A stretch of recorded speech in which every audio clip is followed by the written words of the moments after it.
¿Qué tal amigos? Buenos días, buenas tardes, buenas noches, dependiendo la hora en que nos vean. Les agradecemos mucho su presencia en este video, en esta entrevista con Lili Ferreira, quien es psicóloga terapeuta, nos estará ya dando pues mucho más información acerca de ella y que participará también en Junior Camp tratando un tema muy importante que consideramos que hay que transmitir a los jóvenes, a los adolescentes que participan en él, pues que es la inteligencia emocional. Entonces, sin más preámbulo, Lili, platícanos brevemente, pues, quién es Lili Ferrer, un poco acerca de tu formación académica, de tu experiencia profesional y obviamente, pues, qué te hace estar en tu disciplina y frente a los jóvenes y adolescentes. Bienvenida, muy buenos días.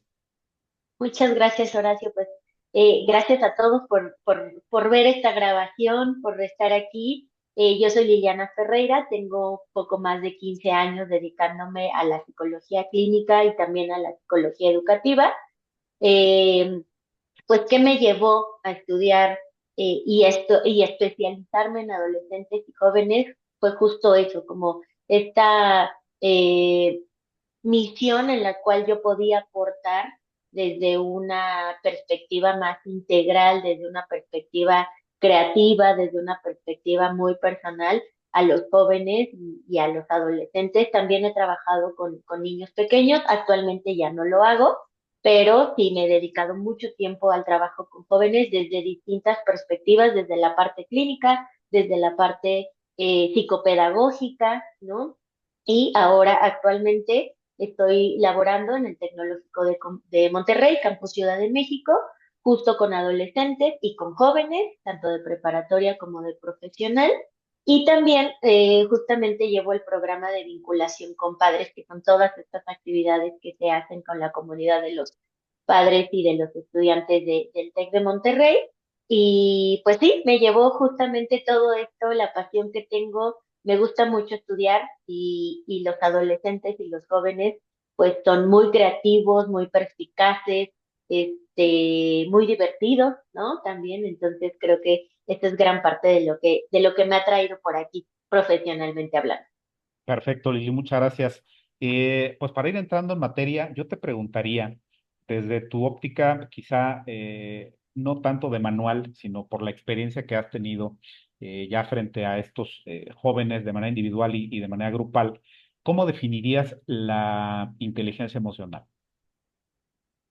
Ok, pues la inteligencia emocional creo que tiene que ver con esta posibilidad, ¿no? Desde la psicología positiva, con este amplio espectro de entender que todo ser humano tiene el potencial de aprender, el potencial de desarrollarse, pues la inteligencia emocional justamente es este desarrollo de habilidades blandas para la vida, ¿no? No solamente es el conocimiento, no solamente es el saber, sino el saber hacer y saber ser, ¿no? Entonces creo que el conjunto de estas habilidades blandas pues es esta inteligencia emocional y que también está desde la parte creativa para poder solucionar los retos o enfrentarte a los retos de una manera más asertiva y correspondiente a tu naturaleza, ¿no? A tu personalidad, también a tu carácter, el conocerse uno mismo. De hecho, uno de los primeros autores que justo habla sobre la inteligencia emocional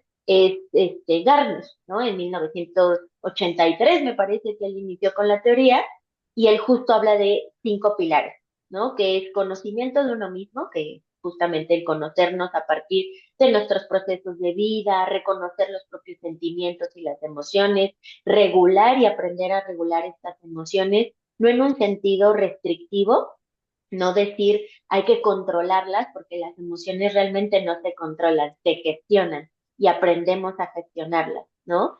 La motivación, que es esta capacidad de utilizar estas emociones para justo encaminar y planear y hacer un recorrido para lograr ciertos objetivos, ¿no? Desde los más básicos hasta los más complejos. Por supuesto, tener también el habla de un pilar que es la empatía, ¿no? Que no solamente es comprender las propias emociones y los sentimientos, sino también el de los demás, que tiene que ver con habilidades blandas de comunicación, de liderazgo, de aptitud para resolver problemas en conjunto, trabajo colaborativo. y que bueno, esto tiene que ver con las habilidades sociales que también vamos aprendiendo, ¿no? En este potencial humano que vamos aprendiendo a lo largo de nuestra historia. Correcto. Hablabas de autopercepción, hablabas de autoconocimiento. ¿Qué tanto hoy día tú observas que los padres de familia, no, empecemos con los padres de familia, son conscientes de la importancia de la inteligencia emocional? Sé que por ahí vemos algunos reels, ¿no? Que de repente nos aparecen en Facebook, algunos shorts en YouTube, algunos TikToks, etcétera, pero son como cápsulas sueltas por la inmediatez de nuestra época. Pero ¿qué tanto son sensibles los padres de que esto existe, de que esto se puede mejorar a partir del conocimiento? ¿O qué tanto de plano, pues sí estamos un poco desconectados de ese conocimiento? Claro, gracias Horacio. Sí, justo fíjate que yo he notado en los últimos 5 años tal vez, a lo mejor 6 por mucho, que los papás están un poco más sensibilizados a la importancia de justo de las emociones, ¿no? Por todo esto, porque esta generación incluso ha bombardeado con la importancia de las emociones, de gestionarla, del capital humano, no solamente para producir, sino para hacer, ¿no? Y estar bien. En cuestión de salud mental también se ha como diversificado la información y ha llegado desde muchos parámetros. A veces esa información es la que a veces no está sustentada en fuentes fidedignas, ¿no? O teorías, etcétera, pero creo que las familias y los papás,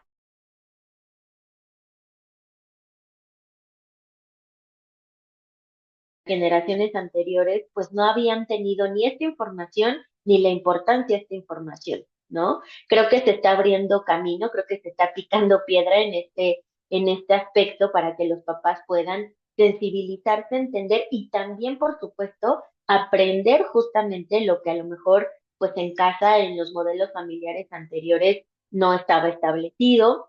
Y justo tan es importante que pues ya hasta corporativamente hay normas, ¿no? De salud mental de colaboradores, etcétera, etcétera. Creo que también la pandemia de COVID aportó, abrió puertas en este sentido de la importancia de la salud mental en el ser humano en general, de la importancia de las habilidades sociales, que justo es uno de los retos que hemos estado observando en los jóvenes, esta rehumanización, ¿no? Esta resocialización a partir de no utilizar dispositivos o pantallas o hacerlo de manera digital, ¿no? Entonces, creo que se está abriendo la puerta, ojalá y esto siga construyéndose y engrandeciendo estos temas y que los papás estén. Creo que también, y que esto creo que aplica en todos los temas de los papás, ¿no? Es querer saber, querer informarse, querer capacitarse en ese sentido. Creo que es fundamental y por supuesto eso es un proceso individual, es una elección individual. Él a lo mejor vi un reel o una historia o un TikTok y me voy a la fuente, ¿no? O investigo a lo mejor con alguien especialista o alguien que me pueda dar un poquito más de información, pero creo que sí, eso ya es un proceso más de personal y de decisión propia, ¿no? De conocimiento. Correcto. Y esta información, Lili, ¿cómo permea hacia los jóvenes, hacia los adolescentes? Es decir, ¿cómo se vuelven ellos conscientes de lo que están sintiendo, de lo que están experimentando? ¿Cómo empiezan quizá a gestionar o no sus emociones una vez que las sienten? Y sobre todo en esta etapa que es tan, pues, crítica en el desarrollo del ser humano. Totalmente, sí, pues la adolescencia tiene muchos factores que lo van atravesando, ¿no? Empezando por un aspecto físico que va cambiando y que realmente es la primera vez donde hay conciencia de estos cambios físicos y que estos cambios físicos implican también, obviamente, cambios neurológicos, ¿no? Creo que también en estas generaciones están un poco más informadas y sensibilizadas a temas de salud mental, ¿no? Porque también están expuestos a trastornos mentales más obvios, ¿no? Ansiedad, depresión, son los temas que más abundan en nuestras juventudes en este momento y el hecho de pasar también por esta adolescencia, por este camino que es complejo, en un contexto también complejo, pues los hace ir identificando ciertas emociones, pero creo que lo más importante es que las líneas que están acompañándoles, ¿no? Obviamente primero los padres, después las instituciones educativas, tienen que ir guiándolos, acompañándolos, ¿no? En este aspecto de cómo gestionar esas emociones, porque las emociones van a estar ahí e incluso van descubriendo algunas otras que no habían sentido, ¿no? Y como buenos adolescentes, esa es la misión de la adolescencia, explorar. Pero si nosotros los exponemos a situaciones, experiencias culturales, deportivas, incluso como esta experiencia del Junior Camp, pues les damos la posibilidad de experimentarse y de vivirse en distintos contextos donde sus emociones son validadas, donde sus emociones son percibidas, pero también gestionadas y enseñarles a gestionarlas, no porque sean buenas o malas, sino porque todas cumplen una función. La función principal de las emociones, de todas las emociones, es la supervivencia. eh, Cómo las utilicemos, si las hacemos funcionales o no, es donde está justamente la diferencia entre alguien que puede ir cumpliendo sus objetivos a pesar de los retos o alguien que justamente empieza a presentar síntomas de algún trastorno mental, algún trastorno del estado de ánimo, ¿no? Entonces creo que por ahí sería mi respuesta. Correcto. Hablabas del estrés, que pues al final es hoy día uno de los males, entre comillas, y ahorita porque yo por lo menos lo entrecomillo, de nuestra época. Eh, y hay pues obviamente diferentes autores, ¿no? Quizás desde los estoicos hasta llegar a los autores que mencionabas ya en el siglo XX, que hablan de cómo gestionar ese estrés, de cómo tener un enfoque, mencionar diferentes actividades culturales, sociales, artísticas que se pueden de alguna forma seguir. Pero para un papá que ve a su hijo estresado o que él mismo, ella misma están estresados, ¿cómo hacer primero ese alto en el camino para autogestionar esa emoción y después transmitirlo y ayudar a sus hijos? ¿Por dónde empezar? Ok, pues mira, creo que es muy importante justo el punto que platicábamos, es el autoconocimiento, ¿no? El identificar primero en nuestro cuerpo lo que nosotros no hablamos, nuestro cuerpo nos lo grita, ¿no? Y el estrés es justamente uno de los factores pues que incluso sin darnos cuenta conscientemente, nuestro cuerpo lo hace, ¿no? Lo transforma, lo traduce. Entonces, creo que lo primero es nosotros conocernos, ver cómo nuestro cuerpo reacciona. Hay veces que decimos, ay, es que no aguanto el estómago, llevo un montón de días con algún tema en el estómago, con la garganta o con contracciones musculares, a lo mejor dormí mal, pero si haces conciencia, a lo mejor llevas 2 semanas con esa contractura, ¿no? Y si es a lo mejor por dormir mal, pero ¿por qué estás durmiendo mal? Porque a lo mejor los niveles de cortisol, que justamente es la parte del estrés, que en niveles normales es funcional, porque necesitamos el estrés para activarnos, para ponernos alerta, para justo incluso motoramente movilizarnos. Pero cuando ese estrés o permanece por mucho tiempo, ese cortisol permanece por mucho tiempo en nuestro sistema o cada vez se va potencializando, se va haciendo más grande, pues por supuesto tenemos estos síntomas de estrés, ¿no? Entonces, lo primero creo que es identificar en nuestro cuerpo qué está pasando, conocernos, leernos de alguna manera, y lo hablo en primera persona porque tú no puedes enseñar lo que no sabes, ¿no? Entonces, justamente desde esta parte de responsabilidad afectiva con nosotros mismos y para con nuestras familias o nuestros hijos o nuestras hijas, es primero esto, ¿no? Revisar nuestro cuerpo, cómo nos estamos sintiendo. Segundo, es ponerle una palabra, etiquetarlo, ¿no? De hecho, por ahí la Universidad de Yale hace muchos años hizo una metodología que se llama la metodología Ruler. Y entonces en este proceso justamente es etiquetar. Si nosotros tenemos un amplio vocabulario de emociones, va a ser más sencillo para nosotros decir, estoy enojado, frustrado o muy molesto, porque no es lo mismo estar enojado que molesto, o estoy iracundo, ¿no? Que tampoco es lo mismo que estar enojado. Entonces, si nosotros ampliamos nuestro vocabulario, en este segundo paso podremos etiquetarlo. ¿Y por qué etiquetarlo es importante? Porque el lenguaje el nosotros poner una palabra a esa emoción que es tan abstracta, que simplemente a lo mejor es una sensación en el cuerpo, un síntoma, lo etiquetamos, le ponemos algo simbólico, que son las palabras, ¿no?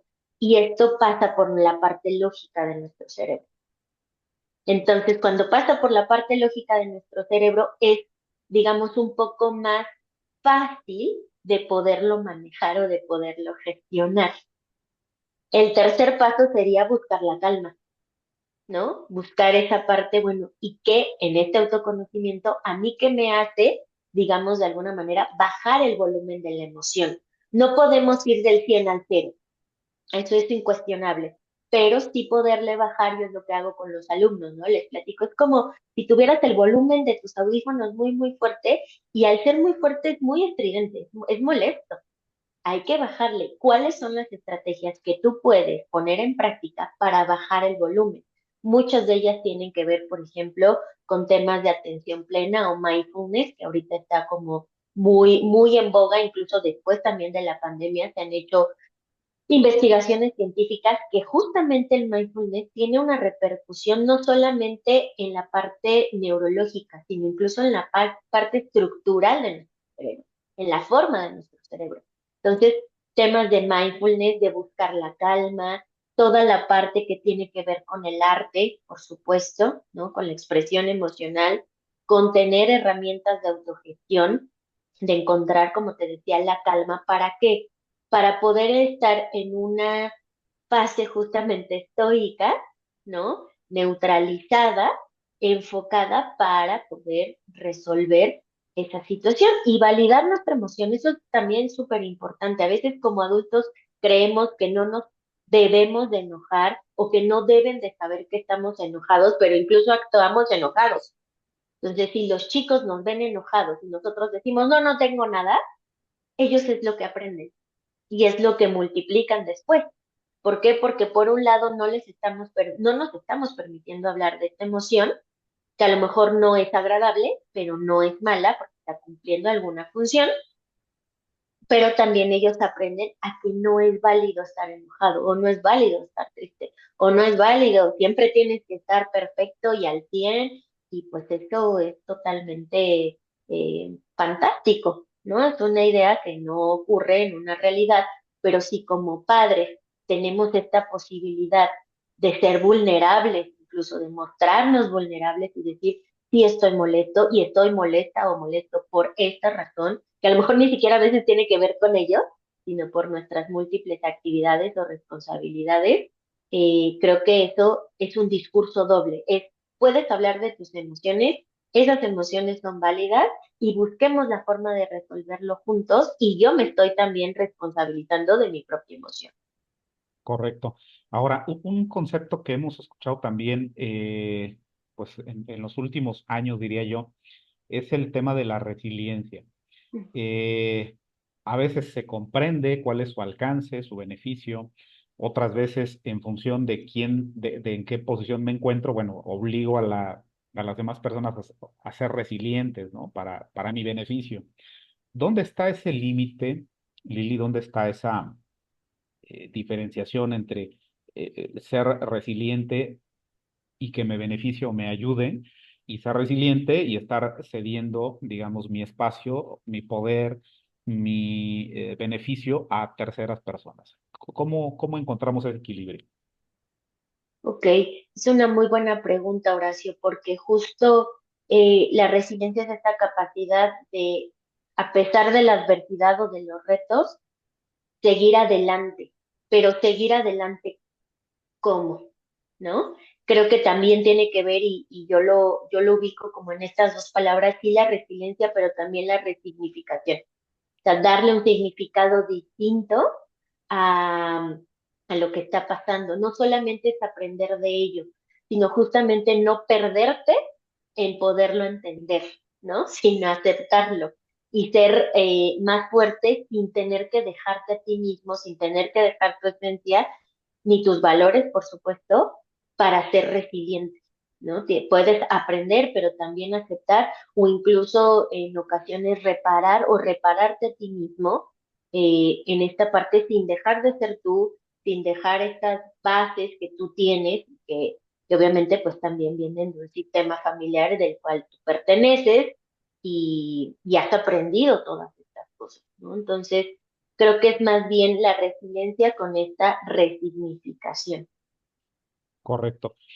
Ahora, nosotros pues identificamos el rol que juega la inteligencia emocional pues en los diferentes escenarios de la vida de las personas, ¿no? Es decir, hay inteligencia emocional que se aplica quizá para los chicos, para los jóvenes en la escuela, pero también en la familia nuclear, pero también en la familia extendida, pero también en el deporte, como bien comentabas, etcétera. ¿Cómo, cómo encuentra un adolescente ese centro? ¿Cómo empieza a definir esa personalidad en función de la inteligencia emocional y cuáles serían algunos tips, si lo podemos llamar así, que se les daría a estos chicos para irse conformando? Ok, pues primero creo que es entender que es un proceso, ¿no? Hay veces que también nosotros como adultos es como ya, ¿no? Y comparamos ciertas cosas en nuestra lógica de, bueno, si ya tienes habilidad para hacer esto, ¿por qué no para lavar los trastes? ¿No? Si ya estás pidiendo permiso para irte a la fiesta, pero para lavar los trastes no quieres, ¿no? Ahí está el limitante. Desde ellos, por supuesto, no desde nosotros, ¿no?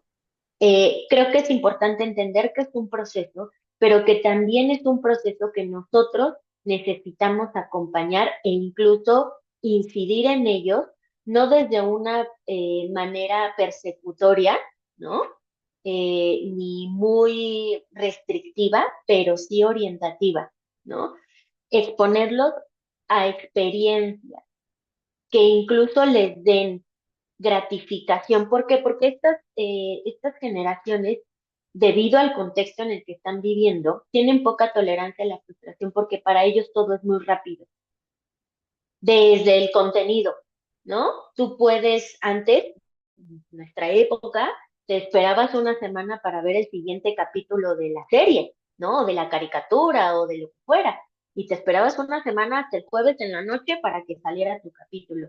Ellos pueden pasarse 2 días viendo una serie y terminarla de principio a fin. Entonces, ¿qué sucede con esto? Que están muy acostumbrados a que el placer no se puede eh, tener después, tiene que ser inmediato, ¿no? Y hay procesos humanos, hay habilidades que llevan tiempo y las quieren tener ya, e incluso también a veces los adultos caemos en esa trampa de no, ya tenla, como te decía hace ratito, ¿no? A lo mejor sí, pero no estamos identificando que no es la misma habilidad. Entonces tenemos que acompañarles, a exponerles a ciertas situaciones que también les generen placer, a lo mejor a largo plazo, y un placer sano, constructivo. Por eso justamente la parte cultural, los deportes, que socialicen no solamente con las personas de su escuela, que vayan a club, que vayan a justo experiencias como el camp, que tengan todas estas posibilidades, como te decía, de exposición de verte desde otra perspectiva y que ellos mismos y mismas vayan identificando cuáles son sus fortalezas, cuáles son sus potencialidades, cuáles son sus limitaciones hasta ahora, ¿no? ¿Qué les gustaría hacer? ¿Hacia dónde se perfilan? Desde una parte de descubrimiento, porque también están en una etapa en donde se están descubriendo, donde están dejando de ser niños y niñas, algunos a lo mejor ya incluso están en un proceso más complejo que es la parte vocacional, ¿no? Y qué decido, y qué voy a estudiar, y si voy a estudiar o no voy a estudiar, y si sí, dónde, y como para qué, y por qué estoy estudiando esto. Porque me gusta, porque me han dicho que pagan muy bien, porque, ¿no? Y que esto tiene que ver también con ideas de qué es ser una persona exitosa, ¿no? Porque el éxito varía de persona a persona y a lo mejor incluso es contradictorio. El éxito que para papá o mamá es éxito, para mí no es éxito, ¿no? Como joven o como adolescente.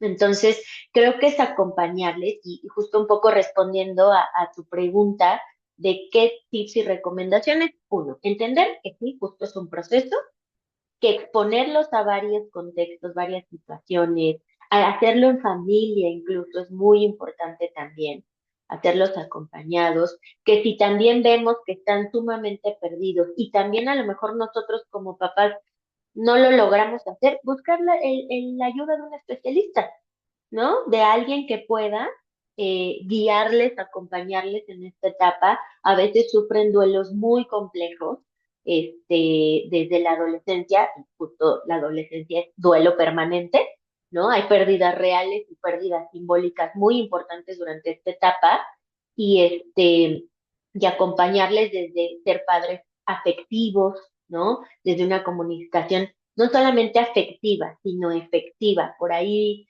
hay un autor que habla sobre la distinción justamente de estas comunicaciones. La afectiva es cuando ellos te buscan a ti, ¿no? Cuando ellos te quieren contar. Normalmente lo hacen cuando estás más cansado, cuando no tienes tanto tiempo, cuando estás haciendo la cena y te agarran, son atesorables. Esos momentos no los debemos de dejar ir, porque es cuando ellos quieren comunicarnos algo. Y la comunicación efectiva es cuando nosotros tenemos que hablar con ellos y los ponemos en una situación de que tenemos que comunicarnos, ¿no? Entonces, creo que básico, ¿no? Se habla mucho de la comunicación con tu adolescente. Primero hay que conocer a nuestro adolescente. Eso es básico. Correcto. Hablabas de los duelos reales, de los duelos simbólicos. eh, y bueno, entendemos que hay justo a veces en la época de la adolescencia, pues fallecimientos de los abuelos, por ejemplo, ¿no? Hay, pues sí, a veces separación de los padres también en esa etapa. Hay pérdida de una mascota, ¿no? Que hoy día, pues hay un vínculo un lazo muy fuerte. ¿Cómo ayudar, retomando lo que comentabas hace un momento, al adolescente a transitar por estos duelos? Es decir, ¿qué se les explica, qué se les dice, más allá de que es un proceso natural, más allá de que, pues, papá y mamá siempre te van a querer, aunque estemos separados? ¿Cómo acompañamos estos duelos de los que hablabas?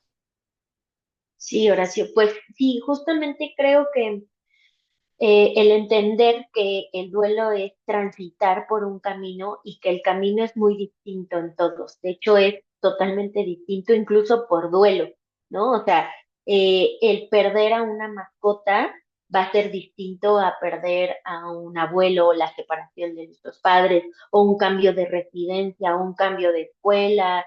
Incluso hay un duelo inconsciente por el cuerpo infantil, ¿no?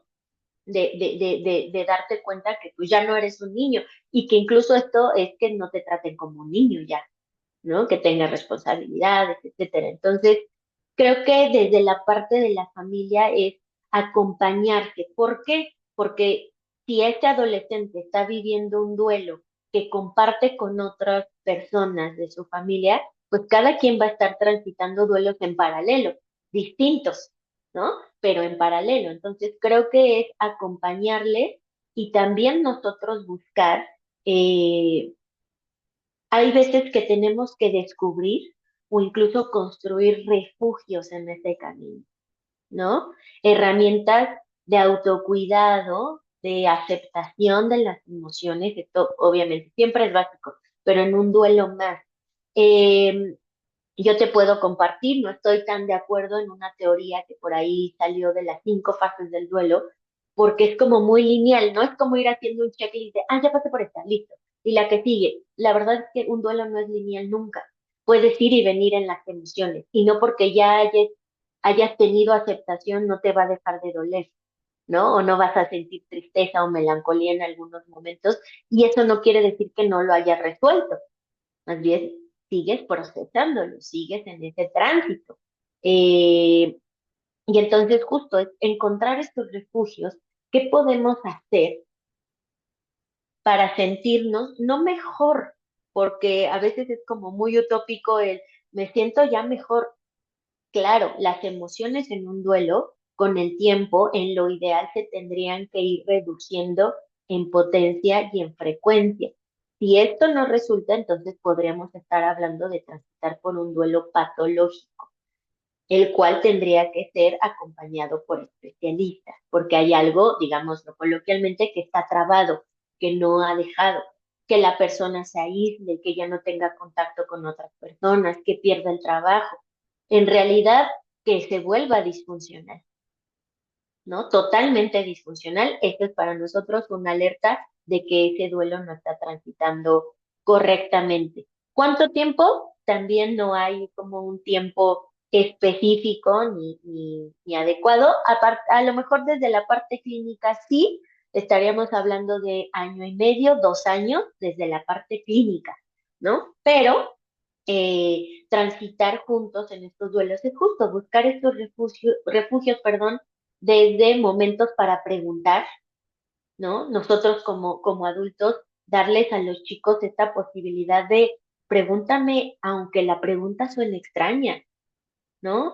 Aunque parezca que no tiene sentido, pregúntame. Y justamente si nosotros no podemos responder, pues hay especialistas que pueden apoyar y ayudar a los jóvenes a transitar por todo esto y también en una separación, ¿no? Creo que la comunicación clara, asertiva, no dejar estos desiertos comunicativos de, pues veo que ya no se hablan, pero no se dicen nada y nadie me dice nada. Ellos se hacen historias de telenovela, ¿no? Entonces, simplemente es, sí, ¿sabes qué? Estamos transitando por una situación así, lo estamos solucionando como adultos, tú no tienes por qué intervenir en nada, esto se va a solucionar de la mejor manera para todos. Y entonces el joven ya tiene claro, no se hace historias, está basado en una realidad que le están explicando sus adultos, ¿no? Entonces creo que esto es fundamental para poder transitar. Y hay duelos muy personales, hay duelos de ellos, ¿no? Si terminan a lo mejor una relación que a lo mejor nosotros ni estábamos enterados, ¿no? Y los vemos tristones o los vemos diferentes, por supuesto que acercarnos desde la parte más afectiva que tengamos, desde decir, justamente aquí estoy, ¿no? ¿Quieres contarme? No, no te quiero contar, ok, ¿qué necesitas? ¿Tu espacio? Te doy tu espacio, pero quiero que sepas que aquí estoy. Cuando tu espacio termine, pues yo voy a estar aquí para escucharte, ¿no? Entonces creo que eso es fundamental. Correcto. Eh, Hoy día uno de los eh, males, diría yo, que se perciben en la sociedad en general, tanto en adultos como en adolescentes, no estoy seguro si en niños, pero es la falta de motivación, ¿no? Hay memes por ahí que vemos de repente, ¿no? De no estés triste, ¿no? Y a manera de sorna dice el otro, ah, ok, gracias, ¿no? Ya no estaré triste. Hay autores que hablan de la motivación, pues que sustentado en tres pilares, ¿no? O sea, uno que tiene que ver con la afiliación, es decir, con sentirse parte de un grupo. Otros mismos autores hablan acerca de la influencia que se ejerce en otras personas, eso también genera motivación, y la consecución de algún proyecto, ¿no? El término de un objetivo. ¿Qué nos puede decir al respecto, Lili, y cómo ser conscientes de ello en la vida adulta y cómo ser ejemplo y trasladarlo a los adolescentes? Ok, pues sí, de hecho la motivación es de los aspectos más, no más complejos, porque muchos son muy complejos, pero justamente creo que ahorita en esta etapa eh, sociocultural, ¿no? De globalización, de de tener muchos estímulos, ¿no? De esta sobreestimulación de todo, de todo, y tener la posibilidad de buscar información de todo. La motivación tiene que ver como adultos, porque a veces vamos como maquinarias, ¿no? Como un sistema que funciona a través del tiempo, pero sin realmente tener conciencia de lo que se quiere lograr, ¿no? Creo que es muy importante hacer una pausa como adultos es hacer una pausa, a ver, ¿por qué estoy haciendo lo que estoy haciendo? ¿No? Y podemos explicarlo y, digamos, de alguna manera, no desde la parte negativa, sino justificar el, bueno, pues trabajo para poder tener esto, aquello, mi familia, a mí mismo, pero creo que también tiene que ver, y no tenemos que dejar de lado como adultos, es qué nos moviliza desde una parte más pasional, ¿no? Desde nuestros hobbies, desde nuestros pasatiempos, desde aquello que harías sin que te pagaran incluso, ¿no? Por ahí hay un término más oriental que es el ikigai, ¿no? El sentido de vida, el que tú digas, esto es lo mío, porque me moviliza, porque me motiva, porque me apasiona, y te pagan por ello extraordinario, ¿no? Y tienes esta parte trascendental de hacer un impacto en tu comunidad, en tu familia, en lo macro, en lo micro, no importa, pero que se vuelva trascendental esta parte, creo que es justo una de las recomendaciones. Hay que parar un poquito para indagar nuevamente. Hay veces que nuestros hobbies cuando éramos jóvenes los dejamos, ¿no? Por nuestras labores, por nuestro trabajo, y creo que de vez en cuando sí tenemos que reconectar con esa parte de nosotros para encontrar la motivación. ¿Y qué pasa? Que si nosotros lo hacemos, el discurso que damos, no con la palabra, sino con el acto, pues los jóvenes lo miran, los jóvenes lo ven y entonces es, ay, que a mi papá le encanta el tenis y nunca, nunca falta su entrenamiento. O a mi papá le encanta el ajedrez y cada vez que puede, juega ajedrez. Claro, eso es un discurso, como dicen por ahí, el ejemplo es una orden en silencio, ¿no? Entonces, si yo como joven estoy expuesto a ver a mis adultos en estos espacios también diferentes, que no solo es el trabajo, que no solo, pues es una posibilidad real para mí, ¿no? Como modelaje. Correcto. Eh, Lili, hemos hablado acerca de el tránsito que se vive en la etapa de la adolescencia eh, y cómo la inteligencia emocional pues incide en este tránsito, ¿no? ¿Cómo incide, te preguntaría ahora, la inteligencia emocional en la toma de decisiones, que a veces pueden ser de corto plazo, pero hay decisiones que en muchos casos pudieran llegar a ser irreversibles? ¿Qué nos puedes decir al respecto? Y sobre todo en esa época de cambios de aceleración que se vive de manera natural, biológica, digamos, pero también en esta época 2024. Pues mira, creo que es muy interesante porque justo los adolescentes van aprendiendo a tomar decisiones, ¿no? Creo que como adultos también tenemos que acompañarles y a veces dejarles muchas veces que decidan solos para que aprendan de las consecuencias. No en cuestión de castigo, sino justo de consecuencias. Todo tiene una consecuencia, ¿no? Todo. Desde la mañana que te paraste y te pusiste esos tenis, ya estás sacrificando otro, ¿no? Porque no decidiste no utilizarlos. Entonces, creo que en la toma de decisiones hay que irlos dejando, que sí es importante y creo que es algo básico. Cuando nosotros observamos que su integridad física o su integridad emocional está en juego, es un no negociable, ¿no?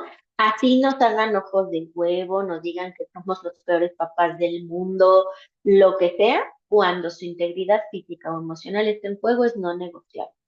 Mientras eso no suceda, hay que dejar que ellos decidan, porque no van a aprender de otra manera.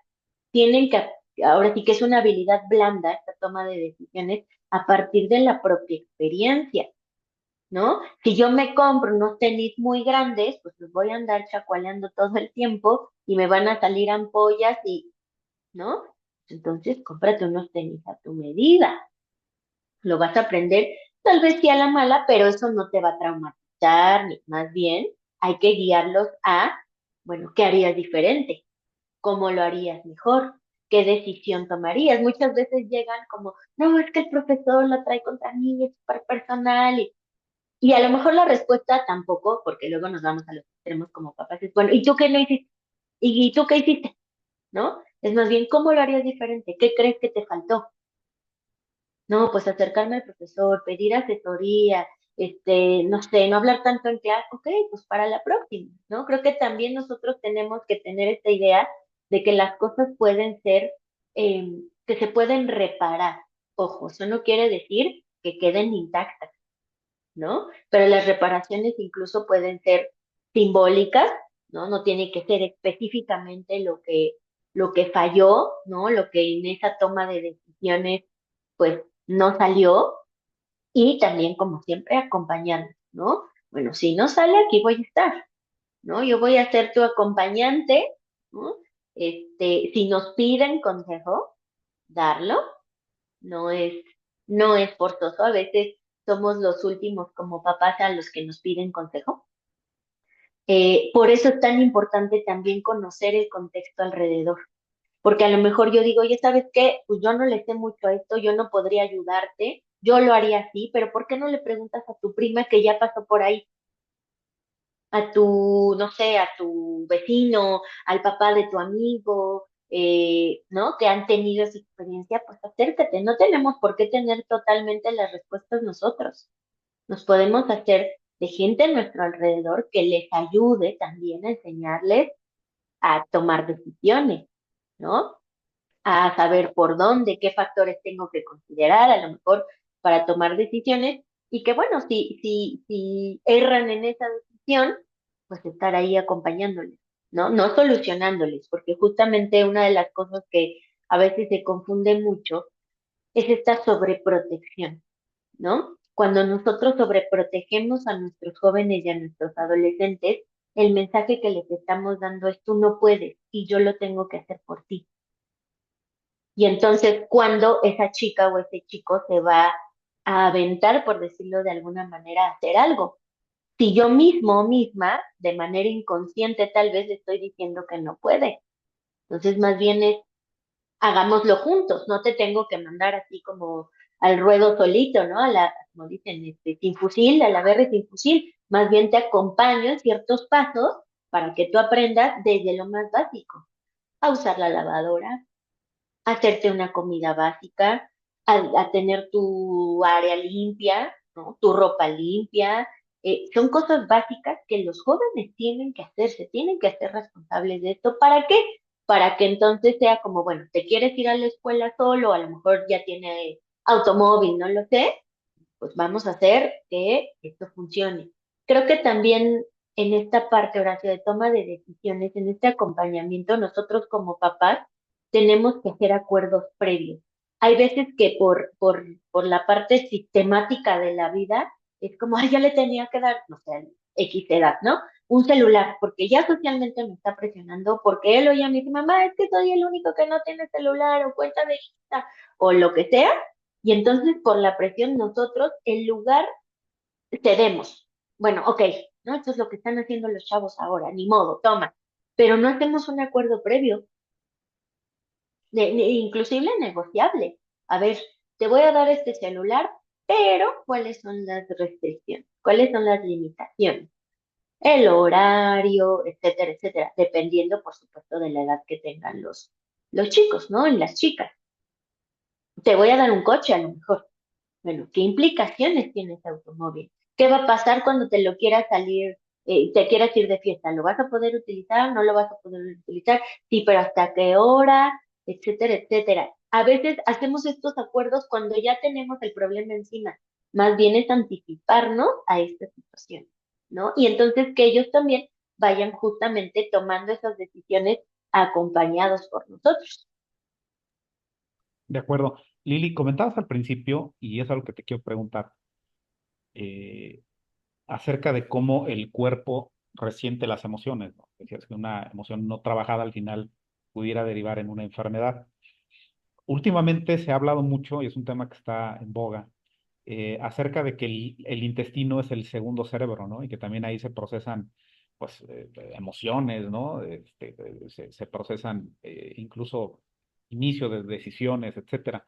¿Qué nos puedes decir para los papás que nos están viendo acerca de esto? Y que también, obviamente, lo vamos a ver con otra especialista, pero se vincula perfecto temas que tienen que ver con alimentación, temas que tienen que ver con la comida chatarra que quizás están, el exceso de azúcares, etcétera.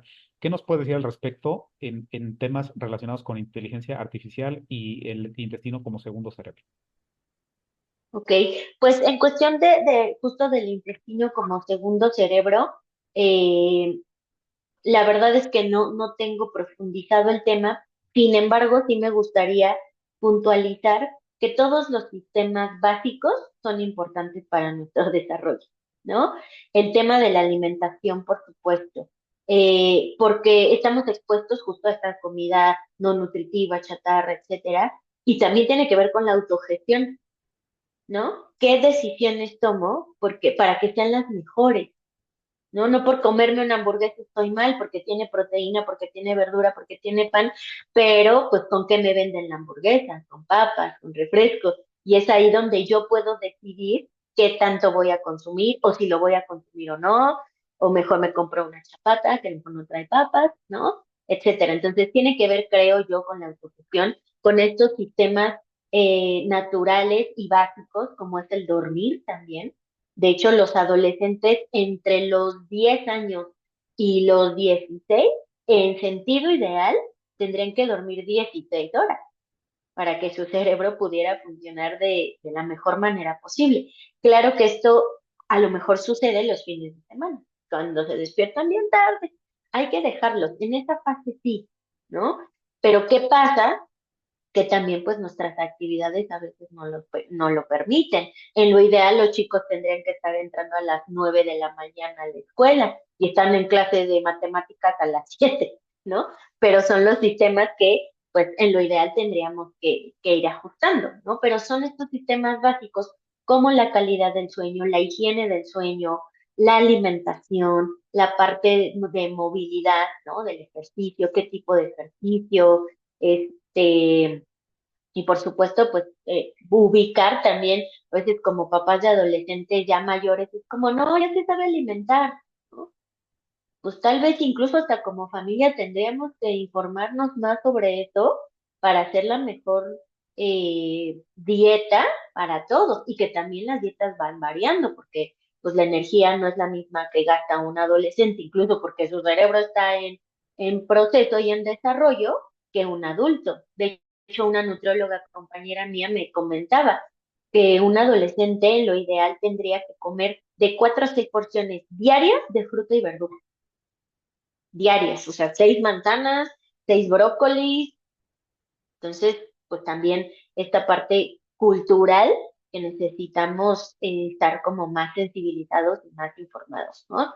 Creo que eso es básico, siempre. ¿Por qué? Porque justo nuestro cuerpo carece muchas veces de todo esto, siendo adolescentes y adultos, ¿no? Tenemos que también hacer pausas de cómo estamos eh, movilizándonos en ese aspecto, ¿no?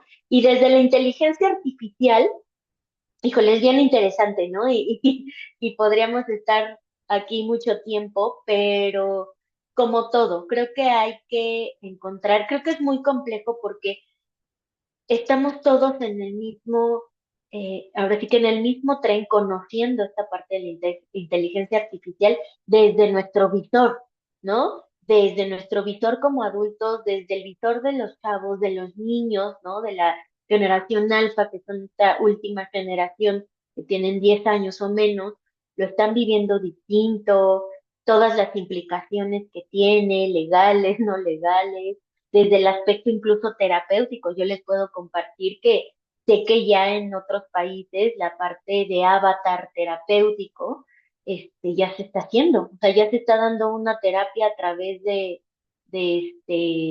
multiverso, ¿no? Tú creas tu propio avatar y hay un consultorio virtual donde llega el paciente, se sienta y etcétera, ¿no? Entonces, creo que, pues como todo, lo tenemos que ir explorando e ir con cierta cautela, ¿no? Por supuesto, de ver cómo funciona y de qué impacto también va a tener en la población, ¿no? En nosotros como adultos, por supuesto, pero también en los jóvenes, porque no solamente son cuestiones de seguridad, ¿no? De ciberseguridad, sino también cuáles van a ser los vínculos. Veía el otro día una gráfica que la forma en que las parejas ahora se conocen en un casi 61% es por medio virtual, ¿no? De cómo se constituyen esas parejas es por medios virtuales. Y no es que esté mal, el tema es que si tu relación solamente es virtual, pues entonces caeríamos en un cuestionamiento de realmente si es una relación, porque vínculo afectivo sí hay, porque se genera dopamina, porque te enamoras, porque lo que sea, ¿no? Pero desde un vínculo de pertenencia, incluso de relaciones físicas, de contacto físico, pues ahí estaríamos en un cuestionamiento importante. ¿Y qué tan impactante puede ser justamente eso, ¿no? El tener una relación, pero que sea 100% virtual, a lo mejor con alguien que existe en otro lado, que incluso no existe, ¿no? Verdaderamente. Entonces, creo que creo que va a ser cuestión de tiempo. Creo que también es igualmente adentrarnos en estos temas, ver qué está pasando y como familias, como adultos también, pues crear nuestro propio juicio, compartirlo con otras personas y con nuestros hijos, ¿no? A ver que ellos también qué piensan, porque pues luego es bien interesante. A veces no les preguntamos, pero cuando les preguntamos tienen respuestas o muy creativas o que pues nosotros en nuestra cajita no alcanzábamos a ver y ellos sí, ¿no? Entonces también creo que también son temas, Horacio, que, que podemos sacar en la mesa, ¿no? Que podemos platicar con los jóvenes. Oye, yo no sé de esto, platícame qué es esto, qué es el chat GPT, qué es la inteligencia artificial, por qué Alexa funciona, ¿no? Todas estas cosas, y es un pretexto, es el mejor pretexto. De hecho, otro de las formas de comunicarte es la comunicación superficial. Es con tu hijo, con tu hija hablar de cosas que están allá afuera, ¿no? Que son de terceros. Así no lo involucras a él, a ella y tú tampoco, pero se genera esta convivencia, esta comunicación superficial y preguntarles y cuestionarles, creo que de todos estos temas es el pretexto perfecto para comunicarnos con ellos también. Buenísimo. Lili, pues se nos acaba el tiempo, desafortunadamente. Para ir cerrando, te preguntaría acerca de esta adrenalina, tú me dirás si es eso, dopamina, que se genera en los eventos multitudinarios, ¿no? A través de esta inteligencia social o colectiva, donde hay, por ejemplo, pues gente en un concierto, ¿no? Del género que sea, y hay gente que es adicta, ¿no? Yo tengo amigos que van, pero cada 8 días a un concierto y se gastan una fortuna y demás, pero ahí están, ¿no? Y a lo Ujú, mejor las bandas ujú, ni les interesa tanto. Hay gente también que no ujú, sale de los estadios, ¿no? De cualquier deporte, y esa emoción que sienten, bueno, les alimenta. Gente que está en la política, ¿no? Que aplauden a sus candidatos de cualquier color, etcétera. ¿Qué ocurre ahí con la inteligencia emocional y este vínculo con la sociedad, con los grupos, en términos generales? sí, creo que tiene que ver justo con lo que decías tú de la pertenencia, ¿no?